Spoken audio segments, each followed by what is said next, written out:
Un apprendre Nougat artistique. Bienvenue sur Nougat TV et sur Nougat spécial. Cette fois-ci, j'ai envie de dire entretien renouvelé car ça a plu aux ouailles, ça a plu au Nougat fil. C'est la deuxième fois qu'on le reçoit ici sur nos trentaines. Tout simplement, j'ai le plaisir à nouveau de vous présenter le révérend Simon, pasteur, révérend Oui, pasteur. Simon Pierre Ngomo. Donc Simon Pierre Ngomo est donc le président de cette EPRC, Église presbytérienne réformée du Cameroun. Et il va nous en dire un peu plus en cette nouvelle année, 2015, car on l'a reçu la dernière fois en 2014, si vous vous souvenez bien. Vous avez été nombreux à le solliciter, lui écrire, lui faire des témoignages. Nous en sommes ravis, car nous sommes, enfin maintenant, nous savons que nous servons aussi cette cause religieuse. Et voilà, je pense qu'il n'y a pas de lieu, à part le web finalement, pour toucher un maximum de monde. D'ailleurs, il va nous raconter une anecdote à ce sujet. Bonsoir, révérend.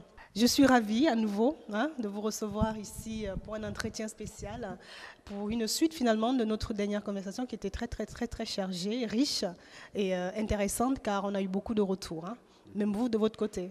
Bien sûr. J'ai d'ailleurs une anecdote que vous m'avez racontée avec une personne qui vous a reconnu à l'aéroport. Pouvez nous en dire un peu plus? C'était un monsieur, un professeur d'université qui allait quelque part dans une réunion en Allemagne. Mm-hmm. Il voulait rater l'avion et il est venu. Il m'a demandé, mais est-ce que vraiment, mon frère, tu ne peux pas faire que je passe en premier lieu? Il dit, mais voici, voilà. Mais il y avait un blanc devant lui et le blanc ne voulait pas. J'ai dit au blanc, mais il faut quand même, il est pressé, il risque de rater son avion. Il est parti et on se retrouve là où il y a le contrôle. Il me dit, mais c'est bel et bien vous, le pasteur Ngomo, que je vois souvent. J'ai dit, oui. Mais je vous ai reconnu, je vous connais, j'ai suivi votre émission et je suis devenu même votre fan. Même à l'université, on fait des débats sur ce sujet. Et maintenant, je t'ai vu, donc c'est comme ça que tu es. Pourquoi m'avoir permis de passer devant toi alors que l'autre a refusé? Mais c'est parce que je suis au nom de Dieu. Nous devons prêcher par l'exemple. Et je suis donc ce bel exemple. Et vous-même, vous m'avez déjà goûté, donc c'est ça. Homme de Dieu, c'est vrai, mais c'est vrai que ce que je ressens chaque fois que je suis en présence de vous, c'est cette communion, l'amour, la paix, je sais pas, il y a une ambiance. J'ai assisté tout à l'heure un petit peu à la fin de vos travaux, c'est l'Assemblée Générale, on va le rappeler ici à Toulouse, dans cette paroisse, comme presbytère de Toulouse, paroisse Outre-mer, et c'est vrai qu'il y a cette... je ne peux pas donner de mots, à part cette sensation de flottement où on entend la paix, l'amour, on ressent, on se sent apaisé. En tout cas, moi, je me sens apaisé quand je suis là, quand je vous écoute. Mais c'est ça l'homme de Dieu.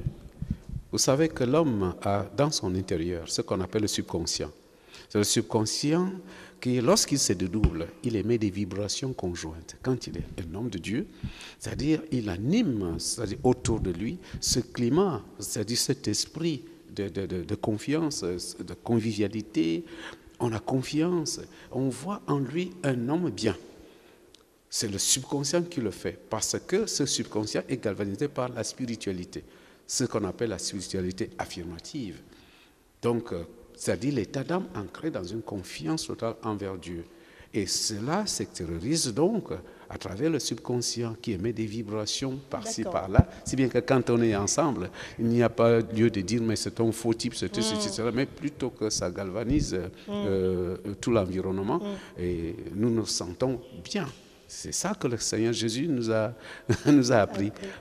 Alors, est-ce que c'est à dire que chaque fois que vous êtes dans une de vos paroisses, vous ressentez que vous arrivez à mettre vraiment à planir tout ce qu'il y a comme tension qu'il pourrait y avoir éventuellement, parce que justement, en suivant le prêche tout à l'heure, j'ai entendu parler de reconstruction qui sera le thème, je pense, de l'année 2015, dans toutes les paroisses. Oui, dans toutes les paroisses, alors, dans notre église. Pourquoi reconstruction en 2015? Qu'est-ce qui s'est passé? Il y a eu une destruction? Bien sûr, le mot reconstruction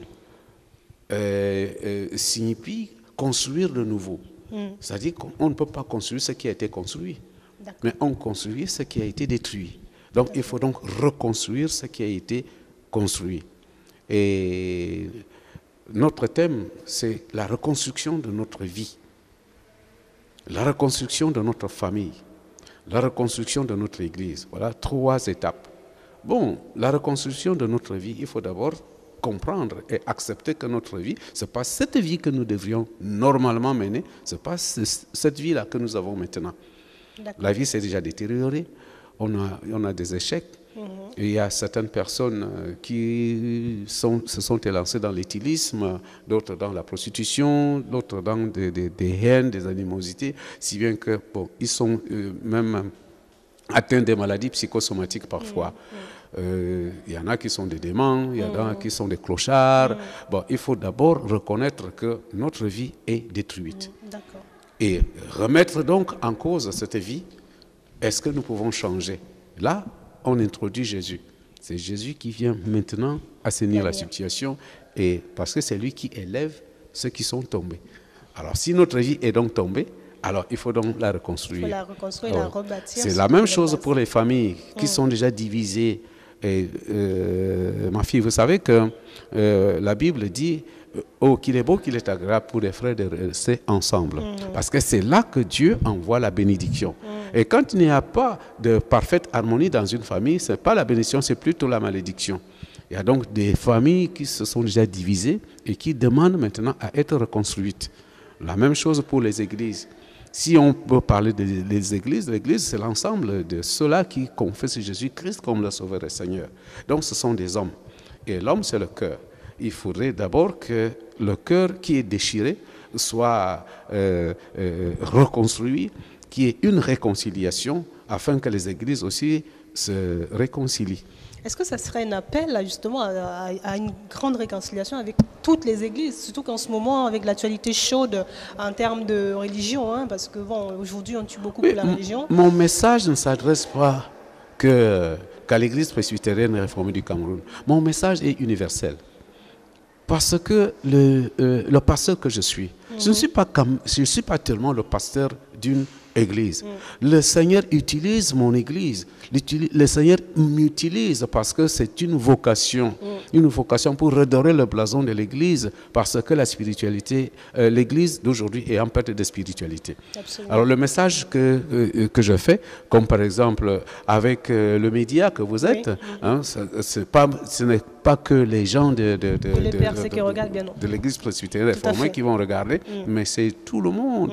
Par exemple, ce professeur d'université, il est d'ailleurs catholique, il m'a dit qu'il est catholique, mais il est attiré par mes messages. Autrement dit, j'ai ces messages-là qui s'adressent à toute l'humanité. Donc, et puis, il ne faut pas oublier que je suis aussi ambassadeur de la paix mondiale pour la sous-région de l'Afrique centrale. La paix mondiale, donc, autrement dit, c'est pour le monde entier. Absolument. Donc, je reçois ces oracles, je reçois ces thèmes du Saint-Esprit pour redorer le blason de la spiritualité de l'Église qui est en perte de vitesse. Ça me fait savoir que j'ai ouï dire que d'ailleurs vous avez accueilli à bras ouverts on va dire un doyen de l'EPC, votre ancienne église, qui est venu lors de votre assemblée générale au Cameroun dernièrement. Et est-ce que ça peut laisser envisager une réouverture, une alliance à nouveau, quelque chose? Mais bien sûr, ça va dans le cahier de charge de ma vocation. Nous sommes une église vocationnelle. Nous ne sommes pas tellement une église institutionnelle. Nous sommes vocationnels, c'est-à-dire que nous sommes une église de médiation, de réconciliation entre les catholiques et les protestants. Vous avez été au culte, vous avez vu. Bon, il y a le rituel qui est là, il y a aussi l'enseignement protestant qui est là. Autrement dit, nous avons les deux vont ensemble. Un catholique qui vient par exemple assister à nos cultes, il n'est pas dépaysé.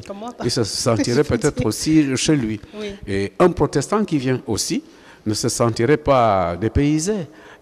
Voilà. C'est donc dire que les protestants ont refusé le rituel. D'accord. Et les catholiques ont refusé l'enseignement. Ah Alors, l'église presbytérienne réformée du Cameroun est donc au milieu pour essayer de rapprocher ces deux tendances afin que nous allions ensemble. Et c'est ça la réforme. Parce que la réforme du XVIe siècle était ancrée dans les polémiques, dans les guerres. Et maintenant que le siècle d'aujourd'hui nous demande, par exemple, là, les idéaux mondiaux maintenant, il y a la mondialisation, il y a la globalisation, il y a le village planétaire pour les médias. C'est-à-dire, il y a un système, un besoin de rassemblement. Il faudrait aussi que les églises se rassemblent. Bon, les églises ont créé ce qu'on appelle l'œcuménisme.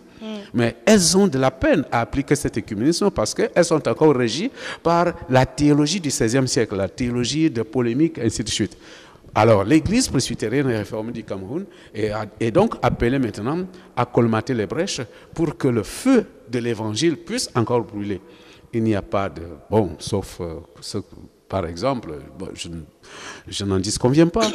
Les miracles que les gens prêchent pour les églises de réveil, alléluia et tout ça, machin. D'ailleurs, on va en parler tout à l'heure parce que c'est vrai que c'est un sujet très... Donc, mais lorsqu'il y a quand même cette parfaite harmonie, cette parfaite symbiose, alors vous voyez, bon, ça fait quand même un tollé. Et ça amène alors la reconstruction de l'église. Pas seulement de l'église presbytérienne réformée du Cameroun, mais toutes les églises qui devront être maintenant sous un même toit, dont le Christ est la tête. Concrètement, est-ce que ça signifie que toutes les églises devraient adhérer à l'EPRC ou alors il faudrait une seule église qui pourrait rassembler d'une manière... Non, écoutez, Christ avait combien de disciples? 12. Il avait 12 disciples. Il y en avait encore 70 autres. Bien. Mais parmi les 12 ne formaient pas un. Il n'y avait pas que Pierre. Il y avait Jean, la grâce de Dieu. Il y avait même Barthélemy, fils de Tholomai. Il y avait Thomas, le douteur. Oui. Il y avait Judas.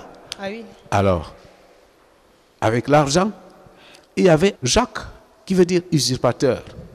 Il y avait aussi un Simon, le zélateur. Le zélotisme, c'était un parti, c'est-à-dire des subversifs, des nationalistes. Voilà. Donc, c'est un spécimen de chaque échantillon de disparité de niveau, de divergence d'opinion, des différences que Jésus a réuni, rassemblé. C'est donc dire qu'aucune église ne peut se prévaloir être la seule église du Christ et négliger les autres. Nous sommes tous appelés par le Christ, malgré nos différences, malgré nos disparités, nos divergences d'opinion, même aussi nos différences de dogmes. Mais nous tous, nous sommes appelés à entrer sous un même toit, le toit du Christ. Et c'est ça le vrai problème. Il y a des gens donc, qui se rejettent, il y a des églises qui se rejettent. Absolument. Alors l'église presbytérienne réformée du Cameroun a donc eu cette vocation de colmater les brèches, de respecter les convictions spirituelles des uns et des autres, mais de leur dire que malgré ces différences, Jésus nous a donné un seul commandement, le commandement de l'amour. C'est-à-dire qu'il faut qu'on se respecte et qu'on aille ensemble pour faire un corps du Christ. L'Église universelle est le corps du Christ, donc Christ est la tête et nous sommes les membres. La main n'est pas le pied. Et puis le ventre n'est pas la bouche. Vous voyez un peu. Alors chacun a son travail. Mais nous tous, nous devons apporter chacun son travail, chacun son apport. Un plus pour que vraiment cette mosaïque puisse aller ensemble et puis apporter la paix dans le monde. Et ça peut arriver dans combien d'années ça? Réellement. Parce qu'aujourd'hui, c'est le déchirement vraiment avec les religions. On a encore des exemples que l'actualité nous montre. Et surtout, il y a aussi cet embrasement, j'ai envie de dire, de nouveaux pasteurs. Comme j'entends dire, beaucoup de gens se confient, qu'il y a des endroits au Nigeria, au Cameroun, je ne sais pas, où on crée des pasteurs en les mettant dans l'eau, et ils font des miracles, des pseudo-miracles, parce que bon, moi je dirais ça. J'ai entendu tout à l'heure dans le prêche justement que ça s'appelle servir le diable, le spiritisme, etc. On utilise voilà, des rituels au nom de Dieu. Mais comment Dieu peut permettre Mais c'est un signe que l'homme se cherche. C'est un signe. L'Église se cherche.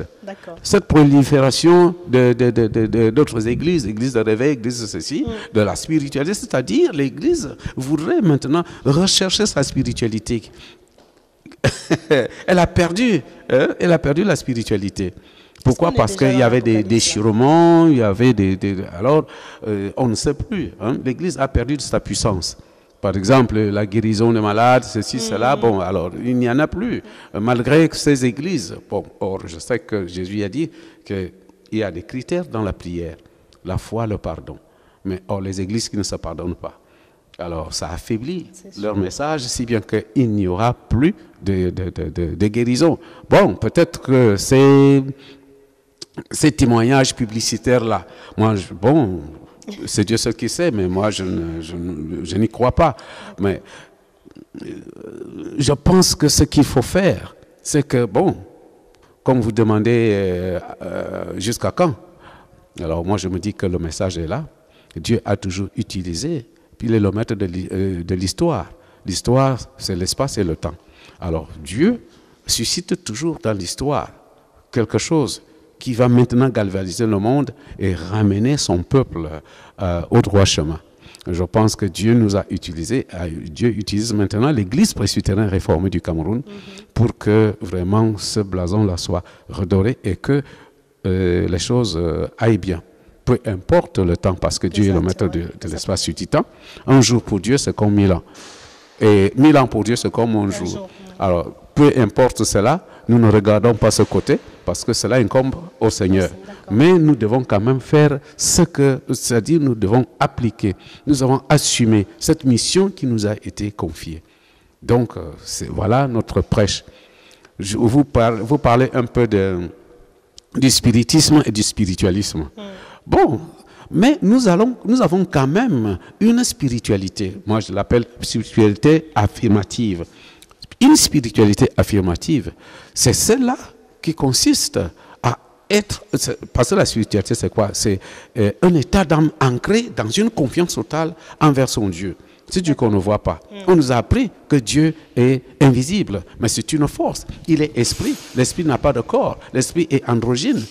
Mais aujourd'hui, il y a des gens qui nous disent que le Saint-Esprit, c'était une femme. Ainsi de suite, autant de choses. C'est que l'homme se cherche encore.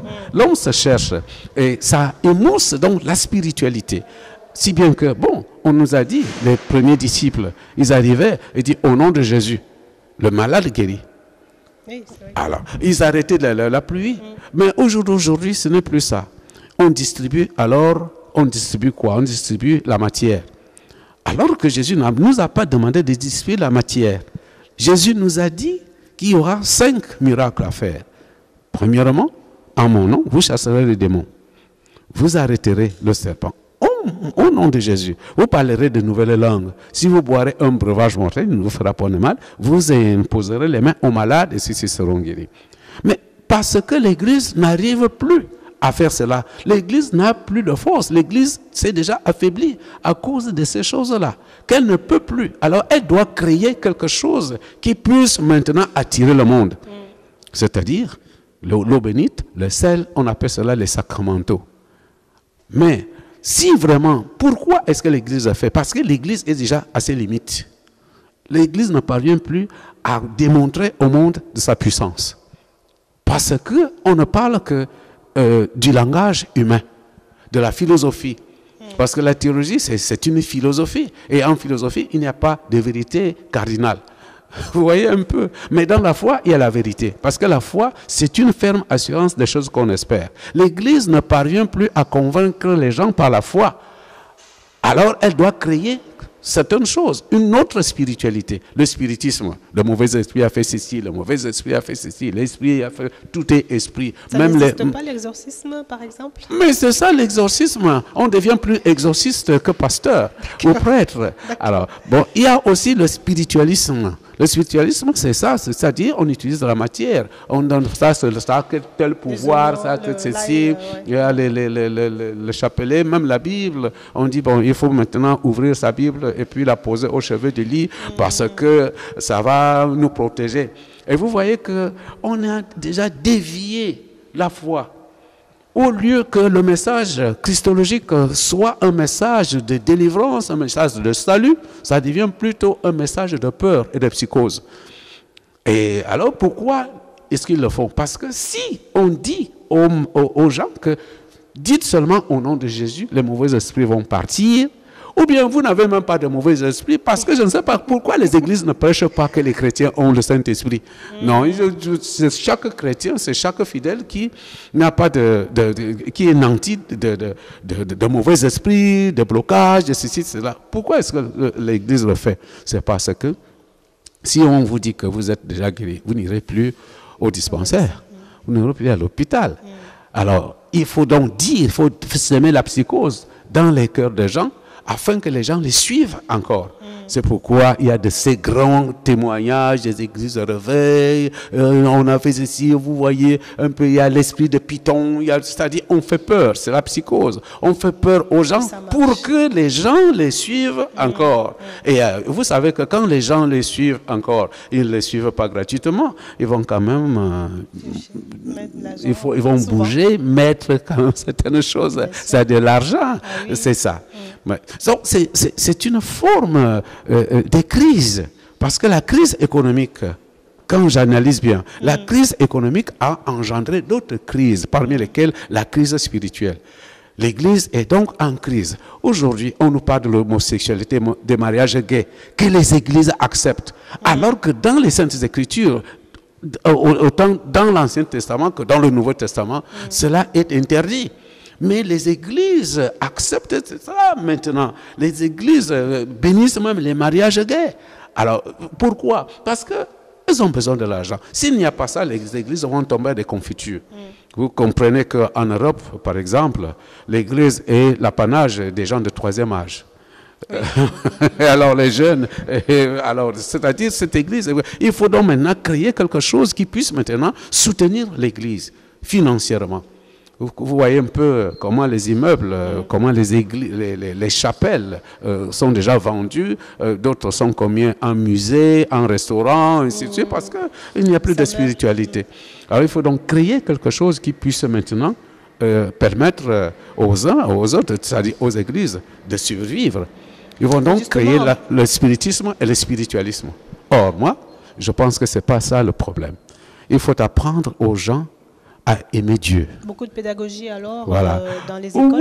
Oui, effectivement, mais Dieu c'est un grand pédagogue. Vous savez qu'en pédagogie, il y a deux méthodes. La méthode inductive et la méthode déductive.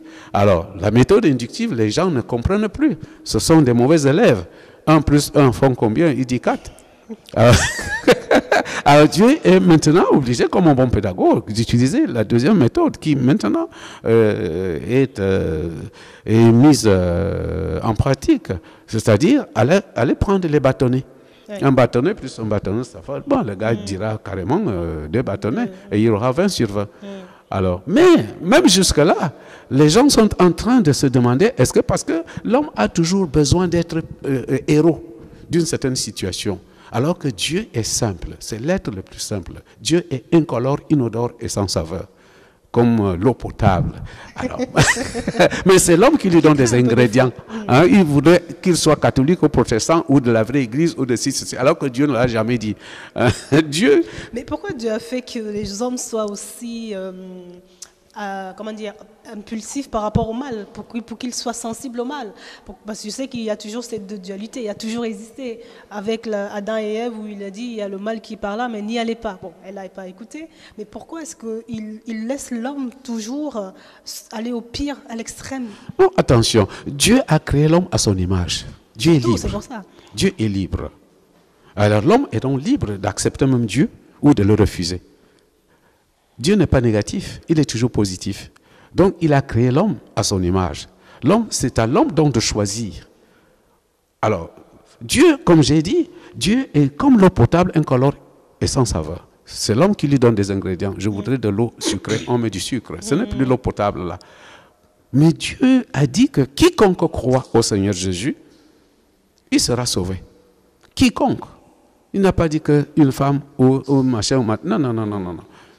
Tout le monde, chacun, toute personne qui va confesser Jésus-Christ comme son sauveur et Seigneur, il sera guéri. Or, confesser Jésus-Christ, c'est quoi? C'est nous aimer les uns les autres. C'est tout. Hein. Mais l'homme n'aime pas le prochain. Ouais, pourquoi? Parce qu'il y a trois choses. Il y a d'abord la peur d'autrui, qu'on appelle en français l'hétérophobie. On a peur. J'ai peur que quelqu'un me dépasse. Les églises ont peur que les autres, les unes des autres, je ne voudrais pas que telle église vienne dépasser la mienne. Elles vont maintenant se lancer dans des casuistiques, dans des discours pour haranguer les foules, pour avoir le plus grand nombre d'adeptes, afin que le pouvoir financier soit consistant. Alors que ce n'est pas ça. Ce n'est justement pas ça. Ce n'est pas ce que Dieu veut. Dieu veut la qualité. Dieu veut la qualité. C'est ça le problème. Il y a aussi les préjugés. C'est-à-dire, on est là, on dit que cette église, elle n'est pas bonne parce qu'elle n'est pas bonne, sans que vraiment on ait vraiment pigé, sans qu'on ait vraiment analysé au fond ce que cela veut dire. Alors, on fait donc de vains discours, des préjugés. Il y a aussi des complexes de supériorité, et nous sommes la plus grande église, nous sommes ceci. Alors que dans la cohorte de Jésus, ça se faisait. Mais Jésus a dit, Pierre, tu es Pierre. Jean, tu es le Benjamin. C'était le Benjamin. Mais allez ensemble. Bon, il y a aussi Nathanaël, le philosophe, l'homme à la rectitude morale. Bon, à côté de cet homme, il y a un faux usage, qui fait toujours faux usage de faux, un Judas. À côté de ces spécimens, il y a Thomas, le douteur. Et à côté de celui-là, il y a Jude, lui qui ne fait que chanter. Ça, son apanage, c'est la louange. Lui, il danse, ainsi de suite. Autant de choses. Mais tous ces gens-là doivent s'accorder pour aller ensemble, malgré leurs différences. C'est ça le monde d'aujourd'hui. Il y a des riches, il y a des pauvres. Mais il faut se dire qu'on est riche parce qu'il y a des pauvres. On est riche par rapport aux pauvres. On n'est pas riche par rapport aux riches. C'est pas faux. On est riche parce qu'il y a des pauvres. Et on est pauvre parce qu'il y a des riches. Alors, les pauvres et les riches doivent aller ensemble. Je vous ai dit la dernière fois que vous voyez que qu'est-ce qui fait un X, c'est parce qu'on ne sait pas que vous soyez même de la confession catholique, du moins d'un établissement confessionnel, oui, ou d'un établissement public. Chez nous, au Cameroun, il y avait toujours, quand on demandait quel est le premier verbe du premier groupe, c'est le verbe manger qu'on apprend à l'école primaire. Oui, à l'école primaire, aux cours élémentaires, le tout premier, que vous soyez même à l'école coranique, que vous soyez à l'école confessionnelle ou que vous soyez à l'école publique, le tout premier verbe du premier groupe qu'on vous apprend, c'est le verbe manger. Alors, je pense que c'est le premier geste qu'on apprend à un enfant quand il naît. Alors, on lui donne le sein. Pourquoi? Pour manger. Alors, conjuguer donc le verbe manger au présent de l'indicatif. Les uns diront, je mange, point. Mais ceux qui savent bien, ceux qui auront la bonne note, ce sont ceux-là qui diront, je mange, tu manges, ES. Ils mangent, nous mangeons, EONS. Vous mangez, EZ. Ils mangent, ENT. Et le maître vous donnera 10 sur 10. Mais parce qu'on ne conjugue plus ce verbe à toutes les personnes de l'indicatif, alors on dit tout simplement, je mange, point. Et c'est ça qui fait problème. Si bien que, s'il faut donner une note, vous allez lui donner combien? Il y a donc de mauvais élèves et c'est ça qui fait le problème dans le monde. Absolument, j'ai envie de revenir, donc on va ramener le monde à Toulouse, Oui. parce que ici je pense que c'est une des grandes paroisses quand même de l'EPRC Tout à fait. Outre-mer. Oui. Je voulais savoir d'abord, est-ce que c'est la base de l'Outre-mer Toulouse ou pas? Non, le siège de la paroisse d'Outre-mer, c'est à Lyon. À Lyon, Oui, d'accord. ici, c'est une chapelle, mais D'accord. une chapelle qui est assez importante. Oui. Oui, donc, Toulouse, c'est une chapelle vraiment qui est peut-être l'une des chevrières de la paroisse d'Outre-mer. Très bien. Donc, nous sommes dans cette chapelle. Vous êtes venu faire la première assemblée générale de l'année, je pense. Je ne sais pas combien vous en faites par an. Oui, il y a plusieurs assemblées paroissiales par an. Et celle-ci était la toute première de l'année de l'an de grâce 2015. C'est celle-là qui pose les jalons, et le planning et aussi comment les choses doivent marcher tout au long de l'année 2015.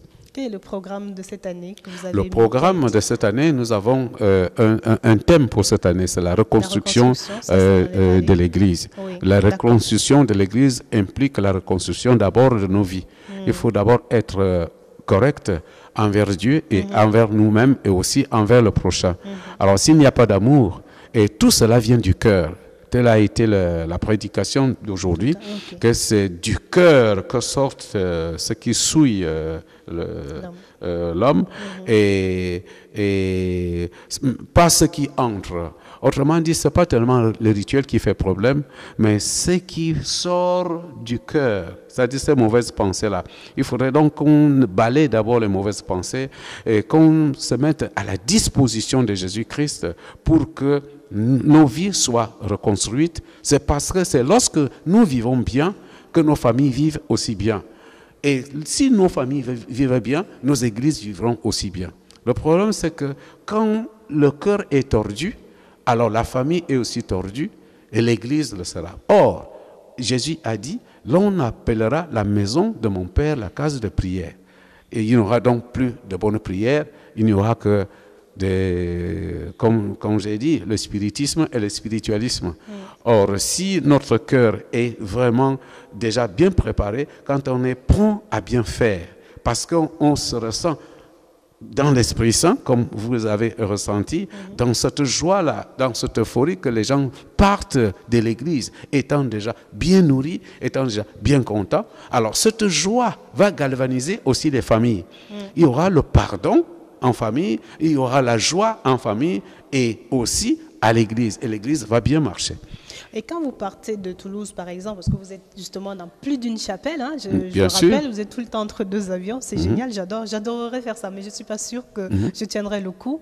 Comment est-ce que vous pensez que l'Église est gérée derrière vous? Est-ce que vous avez des appréhensions? Est-ce que voilà? Il faut poser la question que lorsque Jésus est parti, comment est-ce que l'Église s'est gérée après Jésus? Jésus a formé des disciples. Alors je forme aussi des pasteurs, je forme aussi des anciens d'église qui gèrent l'église derrière moi. Et il faut même aussi poser cette question, quand Martin Luther est parti, bon, comme l'église s'est gérée comment? Martin Luther a formé aussi, il y a des idéologies, il y a des enseignements. Je forme pour qu'eux aussi soient des formateurs et qu'ils restent gérer l'église derrière moi. Et justement, moi je suis assez novice, hein, c'est pour ça que je pose cette question. En termes d'ancienne église, j'ai vu qu'il y en avait tout à l'heure, j'ai vu qu'il y a une certaine hiérarchie qui se met en place. Et je voulais savoir, la Sainte Seine, est-ce que c'est quelque chose qui est fait tous les dimanches ou c'est quelque chose de spécial? Voilà, je n'ai pas trop compris. Et chez nous, dans notre église, la Sainte Seine ne se fait pas tous les dimanches. Pourquoi? Parce que bon, je ne suis pas là, il n'y a pas notre pasteur, nous avons sûrement un pasteur stagiaire. Bon, mais ça se fait tous les 3 mois. Donc, les anciens d'église sont là, ce sont des gouverneurs, ce sont des juges, ce sont eux qui s'occupent de l'administration de l'église. Et il y a aussi les diacres qui étaient en blanc là, en bleu ciel, en blanc, qui s'occupent de la bienfaisance, des œuvres de bienfaisance dans l'église. Et puis, il y a aussi des catéchistes qui s'occupent de la catéchèse. Il y a des associations associations d'hommes, de femmes et de jeunes, et ainsi de suite. Il y a des associations de diacres, donc tout cela, c'est bien structuré. Et il y a aussi une très bonne hiérarchie, si bien qu'il n'y a pas du blabla là-dedans, il n'y a pas de conflit, il n'y a pas d'usurpation de titres ou de conflits de devoirs. On est là, ça marche bien, surtout parce que c'est sous la diligence de l'Esprit Saint. D'accord. Parce que j'allais dire, quand vous arrivez comme ça, est-ce qu'il y a beaucoup de plaintes? Est-ce qu'on vient vous voir pour peut-être chacun confesser des choses ou Mais bien sûr, vous voyez que les gens sont à l'aise. C'est-à-dire quand on voit le pasteur, ils sont à l'aise, ils n'ont pas peur. Le pasteur ne fait pas peur. Il y a certains prêtres ou certains pasteurs qui font peur. Mais le pasteur, c'est un père, c'est un bon père. Il a toujours oreille tendue vers ses enfants. C'est-à-dire, il les reçoit, il ne leur fait pas peur. C'est comme ça que Jésus, quand on dit la crainte de l'Éternel est le commencement de la sagesse, ce n'est pas la peur de l'Éternel, c'est la crainte de l'Éternel. C'est-à-dire, vous avez par exemple un vase, vous avez par exemple un verre. Vous savez qu'il est cassable et il vous coûte cher. Il porte beaucoup dans votre cœur.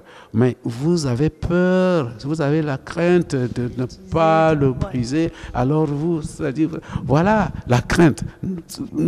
Dieu, notre Père, nous aime beaucoup. Et il faut avoir peur de l'offenser. C'est ça la crainte. Mais alors, le Père, il est là, il nous aime, il connaît nos faiblesses. Et nous ne devons pas le fuir. Nous devons aller plutôt vers lui parce que c'est lui qui nous donne la joie. C'est lui qui nous pardonne et c'est lui qui nous enseigne que si le verre est cassé, alors c'est comme ça qu'il faut ranger bien le verre. C'est un bon père qui ne tue pas, mais qui corrige. Alors, en tout cas, ce que j'ai noté, ce que j'entends aussi des ouailles, c'est qu'il y a beaucoup de cette notion en vous de pardon, de réconciliation, d'amour. Voilà. Donc, ce sont les mots qui reviennent chaque fois, quel que soit. C'est que j'entends aussi. C'est ça que le Tous Seigneur. vos ennemis, vous les embrassez avant. C'est ça que le Seigneur Jésus nous a recommandé. Et c'est ça le problème de l'Église. L'Église n'est pas là pour tuer les gens, pour les condamner. Jésus n'est pas venu pour nous condamner. Il est venu pour nous sauver. Malgré nos péchés, il nous pardonne. Et il a dit, Père, pardonne-leur. Parce que lui-même, il a été aussi victime des tribulations, des persécutions de ce monde. Mais il a dit, Seigneur, pardonne-leur parce qu'ils ne savent pas ce qu'ils font.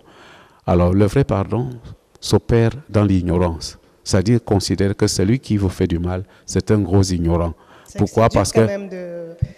d'avoir cette force de pardon. Mais bien sûr, c'est cette force qu'on invoque donc à chaque instant, parce qu'on ne peut pas le faire en nous-mêmes. Il faut que l'Esprit Saint vienne en nous, que notre cœur soit galvanisé par l'Esprit Saint, d'où alors le thème de cette année. Il faut vraiment maintenant, il faut préparer notre cœur, il faut reconstruire notre cœur. Alors, quand l'Esprit Saint est là, alors nous aurons le pardon. Un pardon putatif, bien sûr, parce que bon, je pardonne, mais je n'oublie pas, ce n'est pas chrétien. Le pardon chrétien, c'est comme le pardon de Jésus-Christ. Seigneur, Père, pardonne-leur parce qu'ils ne savent pas ce qu'ils font. Alors, c'est ça. Et c'est à cela qu'on reconnaît qu'on est des chrétiens. Parce que les gens disent que oh, c'est très difficile, est-ce que l'on peut faire ça? Mais où est alors la part de Dieu là-dedans? Autant rester homme, au lieu de dire je veux devenir chrétien. Devenir chrétien, c'est-à-dire suivre les pas de Jésus. Accepter cette tribulation-là, accepter la souffrance, parce que quand on veut détourner la souffrance, ce n'est plus chrétien. Il faut accepter la souffrance, et c'est à partir de la souffrance qu'on peut pardonner, et quand on pardonne, nous sommes récompensés. N'est-ce pas? Oui. J'ai envie de parler d'une œuvre aussi dont vous êtes l'auteur. Hein. Je crois que ça va qu'il y a une fondation, une construction qui a commencé à Azoé-Télé, non? Azoé-Télé, oui. Oui. La Fondation Simon-Pierre Gaumont. La Fondation Simon-Pierre Gaumont. Oui, elle a vraiment beaucoup de... Il y a beaucoup d'options. D'abord, c'est une fondation du pasteur Gaumont. Qui dit pasteur Gaumont dit la foi, le pardon et l'action de grâce. C'est-à-dire l'abnégation. Et c'est ainsi donc que cette fondation est ancrée dans des activités, dans l'éducation, dans la santé, dans l'agriculture, ainsi de suite, pour aider. Par exemple, à Zoétélé, nous avons un complexe scolaire, le COSSA. Ce complexe a un cycle complet de la maternelle au moyen deuxième année, parce que bon, l'année prochaine, on va faire la classe de sixième. Elle est informatisée. Alors, pourquoi? Parce que ce que j'ai remarqué, c'est que les enfants de la classe élite vont à l'école en France. Il y en a quelques-uns qui ne fréquentent même pas bien. Mais leur avenir est déjà assuré au village parce que leurs pères sont de la classe élite. Bon. Mais lorsque l'élite va donc maintenant au village, ce sont les enfants des autres qui viennent l'accueillir. Ceux-ci apportent les balafons, ils jouent au balafon. L'élite ne prend même pas la peine de le demander, mais lorsque vous jouez les balafons là, pourquoi vous êtes au village? Non. Et quand il faut maintenant les ménager, ils ne leur donnent pas de l'argent. Bon, allez payer la scolarité. Vous dites, mais ménager les enfants, qu'est-ce qu'on leur donne? On leur donne de la bière, de l'alcool, ainsi de suite. Pourquoi? Parce que eux, ils sont, leur avenir, c'est dans l'alcool. C'est-à-dire, ils seront toujours des subalternes. Et leurs enfants vont hériter la succession. Ils seront toujours grands. Et nos enfants seront... Alors, je me suis dit qu'il ne faudrait pas qu'il y ait des enfants qui traînent. Je vais donc maintenant créer quelque chose qui soit à la portée des paysans, des pauvres. Alors, jusqu'à présent, on ne gagne rien, mais il y a des gens qui progressent là. C'est bilingue d'ailleurs. Et on commence à prendre l'informatique à partir de la maternelle. C'est l'une des grandes premières chez nous. Et les enfants sont là, les cousins sont là. Et bon, il y a aussi l'hôpital Hôtel-Dieu. On a créé cela pour des gens qui n'ont pas l'argent de quoi vraiment subvenir à leurs soins médicaux. Donc, ils vont là au plus bas prix, on les prend en charge, même les sidéens, même ceux qui sont vraiment abandonnés à eux-mêmes. Jusque-là, nous n'avons pas encore eu les subventions de l'État. Alors, comment vous vous souvenez d'ailleurs, tout à l'heure, si on peut, peut-être des gens de bonne volonté peuvent... Voilà, les gens de bonne volonté, on fait toujours appel aux gens de bonne volonté. Et Dieu merci, parce que dans les PRC, il y a quand même des gens de bonne volonté. Mais nous voulons faire vraiment, nous voulons lancer un vibrant appel à toute la communauté internationale pour que vraiment ils puissent voir ce que nous devons faire. C'est surtout la volonté de ce que nous devons faire qui prime. Qu'est-ce que nous devons faire? Nous voulons atteindre un objectif. C'est que vraiment, parce que Jésus est venu donner la vie et la vie en abondance. C'est-à-dire toute la vie. Nous ne devons pas prêcher. L'Église ne peut pas être là à prêcher rien que spirituellement. Alors, mais Jésus lui-même a guéri les malades, aussi les malades physiques et les malades psychosomatiques. Donc, l'Église doit aussi pourvoir aux besoins, c'est-à-dire guérir les malades physiques et puis élever aussi les enfants. Parce que moi, je pense qu'une foi qui est sauvage, une foi sans instruction, c'est une foi sauvage. Il faut éduquer les enfants, il faut vraiment assurer leur avenir. Et c'est ça vraiment notre petite contribution dans les œuvres humanitaires. De l'esprit de Dieu. Oui. D'accord, très bien. Donc, à l'heure actuelle, nous avons aussi ce qu'on appelle le centre de formation professionnelle agro-pastorale. Pour les jeunes qui n'ont pas eu vraiment assez de moyens pour bien se former.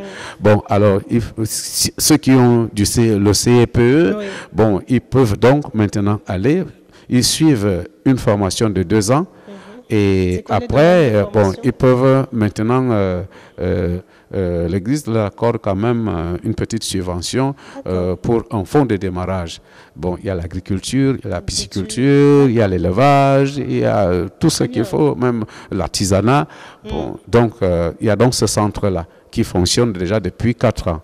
Mais jusque-là, nous avons toujours des problèmes parce que notre problème d'installation, hein, c'est lourd. Mais nous faisons avec nos petits moyens et nous avons déjà fait sortir combien de vagues de promotion et sur le terrain, vraiment, ils vont très bien parce qu'on les surveille même là. Il y en a qui ont déjà fait de l'élevage, qui ont vendu des poulets, d'autres qui ont fait la pisciculture, ils ont déjà vendu la première vague de poissons et ça monte. Il y a de l'insertion en fait, finalement. Oui, maintenant, parce qu'on a commencé avec 35 et nous sommes plus de 100, maintenant 120. Donc, c'est comme ça. Bravo, révérend. Je peux dire ça, je pense que... oui, c'est ça la fondation. Oui, d'accord, très bien. Parce que l'homme n'est pas que spirituel et l'homme n'est pas que charnel, il est spirituel et charnel. Donc, c'est comme ça. Excellent. Donc, j'invite, je pense qu'on va afficher les informations pour pouvoir contacter la Fondation Simeon Piangomo. Donc, on va afficher les infos pour toutes les personnes qui s'y intéresseraient et qui voudront éventuellement apporter un coup de pouce. Hein? Ah, tout à fait, tout à fait. Je pense que c'est tout à fait, vraiment, ça va honorer le Seigneur. Voilà, absolument. En tout cas, je l'espère bien. Bon, ben, on va partir sur un dernier thème qui est celui de la Pâque parce que c'est bientôt. Et comment se célèbre? Déjà, c'est quoi la Pâque pour un chrétien lambda ou voilà, que ce soit pas forcément quelqu'un de l'EPRC et pour vous en tant qu'homme de Dieu? La Pâque, d'abord, c'est le moment où le peuple de Dieu est sorti de l'Égypte, de la souffrance. La Pâque veut dire souffrance, Pasco, c'est-à-dire souffrir la souffrance. Alors, on l'appelle aussi la semaine de la passion de Jésus-Christ, où le chrétien se met aussi en cause. Il voudrait souffrir, il voudrait transmettre sa souffrance à celle de Jésus pour qu'enfin il puisse ressusciter, laissant la souffrance dans la tombe et ressusciter avec Jésus pour être glorifié, pour être enlevé, parce que nous croyons en Jésus parce qu'il a été ressuscité. C'est donc dire que c'est sur ce plan que nous fêtons la Pâque, la semaine pascale. Maintenant, nous sommes même dans le carême. C'est pareil aussi, comme chez les catholiques? Enfin... Non, le carême n'est pas catholique. Enfin, je sais pas. Le carême est religieux. Très bien, très bien, très bien. La période de privation de 40 jours, c'est bien ça. Oui. C'est un moment d'introspection. C'est un moment d'introspection avec cette idée que je vais ressusciter. Malgré cette souffrance, je fais le bilan de ma vie, le bilan de ma persécution, le bilan de ma vie, c'est-à-dire de mes décombres, de tout ce qui s'est passé en moi, de cette souffrance-là, sachant que le moment venu, comme quelqu'un a dit, un jour nous y parviendrons.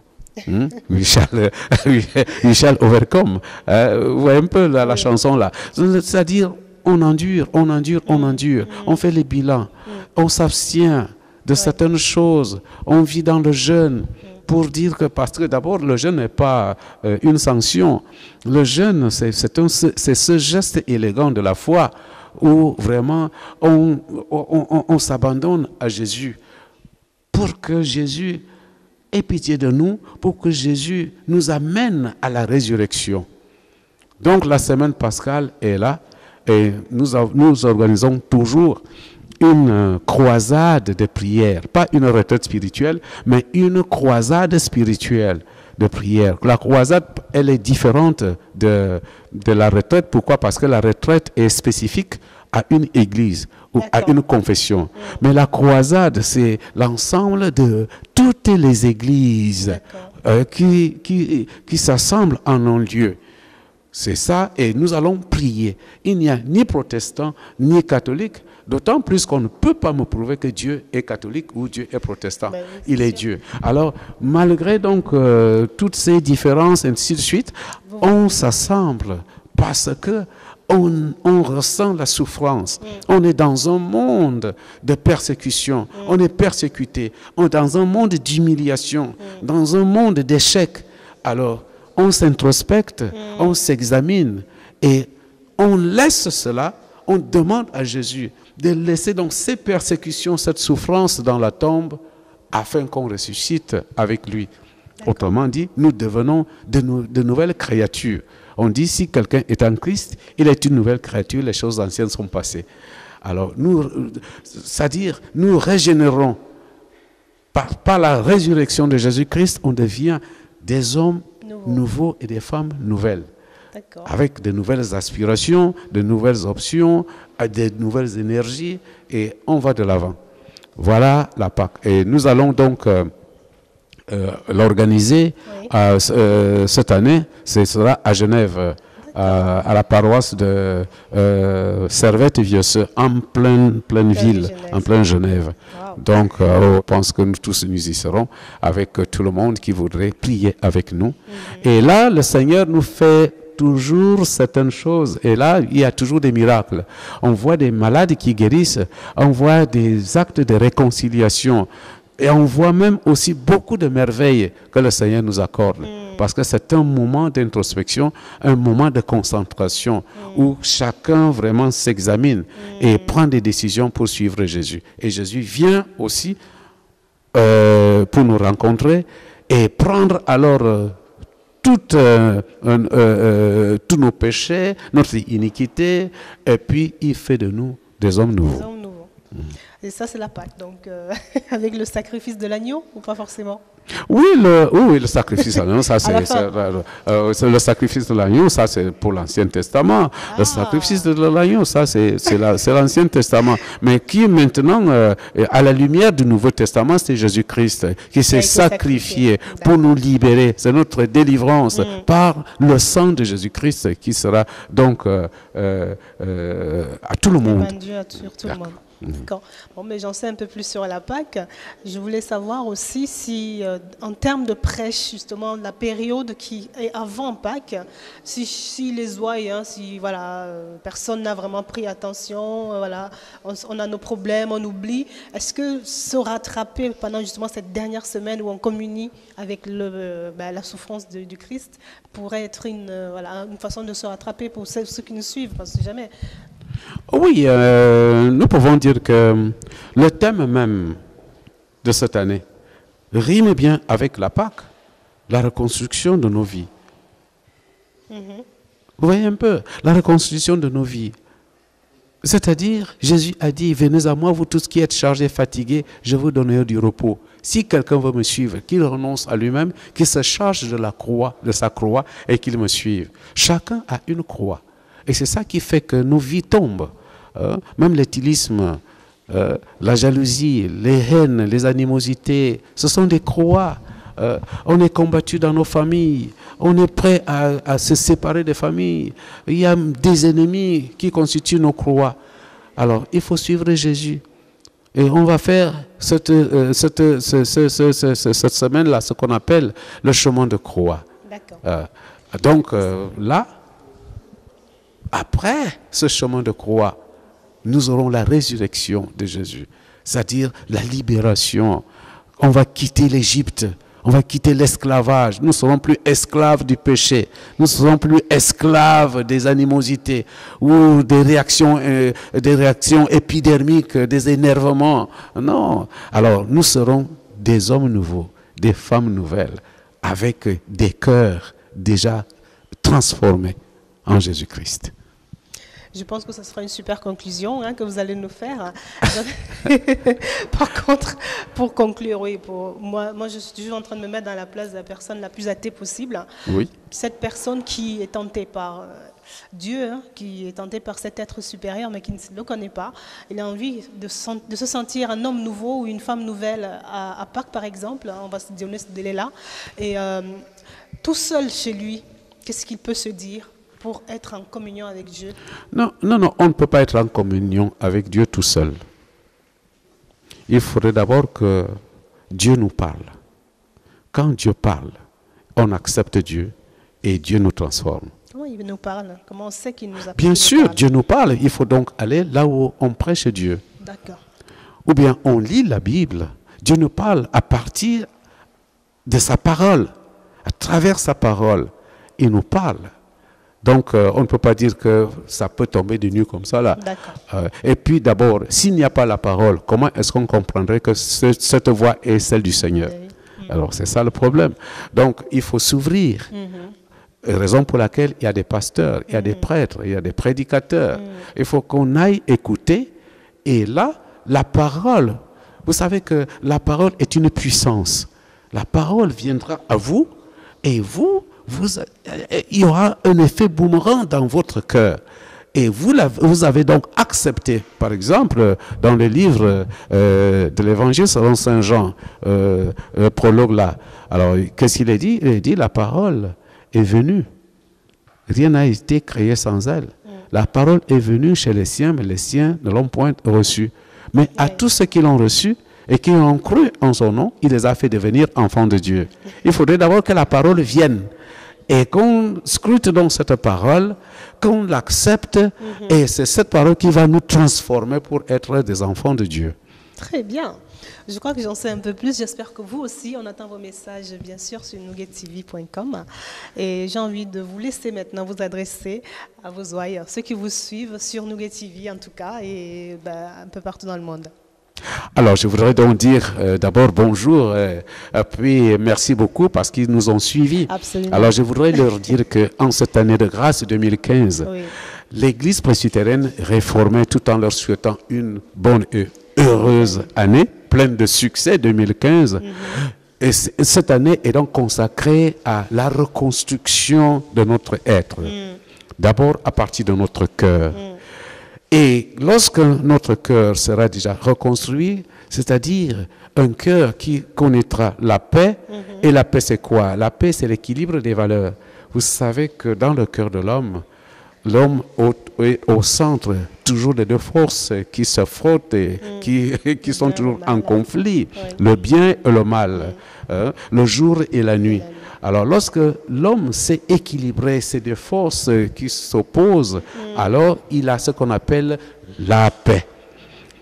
Alors que cette année soit donc pour nous une année de reconstruction de nos vies pour que nous ayons d'abord la paix. Et si la paix est dans notre cœur, nous allons la transmettre à nos familles, nos familles qui se sont déjà déchirées, pour la réconciliation, une prompte réconciliation. Et après, si les familles sont réconciliées, alors nos églises vont aussi être réconciliées. J'appelle donc, je fais un vibrant appel à toutes les églises pour dire que l'église n'est ni protestante, ni catholique, ni ceci, cela. Nous sommes tous des frères et des sœurs, malgré nos divergences de dogmes, nos différences de ceci ou de rituels et tout cela, mais nous sommes des disciples du Seigneur appelés à aller ensemble. Nous devons donc aller ensemble. Que cette année soit pour nous une année de réconciliation, de reconstruction de cette mosaïque que le Seigneur Jésus lui-même nous a laissée, ce que nous appelons l'Église, son Église, pour que nous allions ensemble. Et si l'Église est unie, alors le monde le sera aussi. Il y aura la paix dans le monde. Il faudrait que la paix du monde passe d'abord par la paix des églises. Que cette année 2015 sera pour nous une année de réconciliation, une année de paix, afin que nous puissions galvaniser cette paix aux églises. Vous savez, par exemple, au Cameroun, il y a le Boko Haram. Alors, si toutes les églises se mobilisaient pour qu'il y ait la paix, il n'y aura plus de Boko Haram. Parce qu'il faut voir maintenant, les 70% des motifs de guerre dans le monde entier ont des connotations religieuses. Alors, si donc toutes les religions, comme par exemple quand on était à Bangalore au mois de janvier en Inde, alors nous avons opté pour ce qu'on appelle une théologie de partage, pour que toutes les églises se resserrent, laissant un peu ce que nous appelons l'œcuménisme, mais que les églises essaient de se partager, de se respecter, de se rapprocher les unes des autres, pour que nous allions ensemble, sans être une seule personne, mais plutôt une mosaïque, un ensemble, pour qu'il y ait la paix. Et ce n'est que l'Église qui peut apporter la paix dans le monde. Je souhaite donc que cette paix galvanise nos cœurs, nos familles, nos églises et nos pays. et que le Seigneur Dieu vous bénisse. Amen. Vraiment, j'ose espérer que la paix régnera cette année 2015, encore une fois, et un peu plus chaque année, parce que bon, c'est difficile à maintenir et à changer d'un coup, hein, je pense, l'ordre établi. Et surtout, que cette histoire de Boko Haram prenne fin, parce qu'il y a tellement d'atrocités qui sont commises que... Mais bien sûr, on ne peut pas... On n'en revient pas. Ça a toujours été. Vous savez que l'histoire ne crée rien. L'histoire n'invente rien, mais l'histoire se vit. Ça a toujours été comme ça. Mais Dieu intervient toujours. Et nous espérons que Dieu va intervenir. Et d'abord, il intervient même déjà, à travers même l'Église presbytérienne réformée du Cameroun, qui doit maintenant, qui a cette tâche, cette mission, de rapprocher les églises, même les musulmans, même les orthodoxes, pour qu'on aille ensemble. Et ainsi, les Boko Haram n'auront plus ni place ni espace. Donc, et puis, comme je vous ai dit, il ne s'agit pas de questions d'aujourd'hui. Ce n'est qu'aujourd'hui. Dieu peut le faire aujourd'hui, ou il peut le faire même demain ou après-demain, parce qu'il est le maître de l'espace et du temps. Un jour pour lui, c'est comme 1000 ans. Et 1000 ans pour lui, c'est comme un jour. Et nous lui remettons tout entre ses mains, afin que il nous apporte la paix. Quand on prie Dieu pour la paix viendra. Très bien. Prions Dieu pour la paix. J'ai envie de dire merci encore une fois pour cet entretien. C'était très riche encore une fois pour moi. Et voilà, j'espère pour vous aussi. Et très belle année, 2015. Merci beaucoup. Et je prie Dieu pour vous parce que vous-même, vous n'estimez pas le travail que vous faites pour dispatcher le message divin aux ouailles. C'est inestimable, votre travail. Je souhaite, je prie Dieu, oui, je prie Dieu que vraiment il vous bénisse et que cette entreprise aille toujours de l'avant. Je prie Dieu vraiment, je prie Dieu pour que vraiment vous continuez cette action et qu'il pourvoie à tous vos besoins et que le Seigneur Dieu vous bénisse davantage. Merci infiniment. Ok, merci. On le saura bien parce que ça se verra. Ah oui. Ça se verra, on saura. Bien sûr, bien sûr. N'espérez pas, mais croyez. J'y crois. Voilà. J'y crois. Et voilà. Merci à tous ceux qui nous soutiennent. Continuez de nous suivre. C'est aussi grâce à vous. C'est vrai que c'est l'amour. Voilà. Comme je dis souvent, c'est le métier m'a choisi. C'est pas moi qui l'ai choisi. Oui. Peut-être que je suis la petite main de Dieu. Je sers. Je le sers à travers ce micro et cette caméra.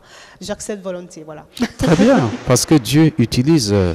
Il utilise les hommes autant qu'il utilise le temps ou même les bêtes. Aujourd'hui, il vous utilise. Croyez que vraiment, s'il est en vous, vous aurez tout. Vous n'aurez besoin de rien. Et je suis là pour vraiment vous encourager. Parce que vous ne savez pas, vous n'estimez pas le nombre de ceux qui reçoivent ce message aujourd'hui. Et combien vraiment ça leur fait du bien.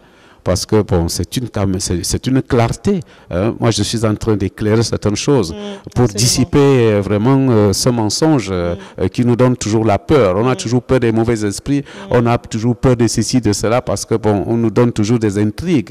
Les églises donnent plutôt des intrigues aux gens, et si bien que les gens ont peur. Mais nous ne devons pas avoir peur. Notre message du Christ, c'est un message de délivrance, un message de courage. Donc, soyez courageux, il n'y a pas de problème.